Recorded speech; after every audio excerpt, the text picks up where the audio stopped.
నన్ను గెలిపించమన్నాడా లేకపోతే గనక వద్దన్నాడా? 2019 ఎన్నికలంతా నన్ను గెలిపించండి, జనసేన సత్తా ఏంటో చూపెడతాననే చెప్పింది. కాకపోతే మైండ్ లో అట్లా లేదట ఆయనకి. ఆయన మైండ్ లో ఎట్లుందో మనం జడ్జిమెంట్ ఇలేం కదా. ఇంకా పని చేయలేదని అనుకున్నాడట.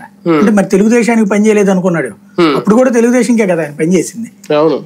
ఇంకా ఆయన అనుకునేది ఏంటి అంటే తెలుగుదేశానికి సఫిషియెంట్ గా నేను పని చేయలేకపోయాను, ఎందుకంటే చివరిలో అదే ఒక 6 నెలలు వాళ్ళకి వ్యతిరేకంగా మాట్లాడాను కదా బలంగా, మళ్ళీ కన్విన్స్ చేయలేకపోయాను తెలుగుదేశానికి అనుకూలంగా పబ్లిక్ ని అని బాధపడ్డాడు ఆయన. అందువలన ఆయన కోరుకున్నటువంటి విధంగా మాట్లాడలేకపోయాడు. కానీ ఇప్పుడు సీరియస్ ఎఫర్ట్ పెట్టారు పవన్ కళ్యాణ్ గారు.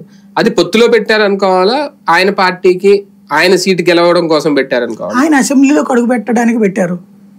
ఈ దఫా గెలవాలి, ఫస్ట్ జగన్ దించాలి, 2 చంద్రబాబు అధికారంలోకి రావాలి, తనకే ఓ మంత్రి పదవి రావాలి, తను క్రియాశీలక పాత్ర పోషించాలి, కేంద్రంలోను రాష్ట్రంలో కూడా ఏదైనా తనకి రావాలి అవకాశం.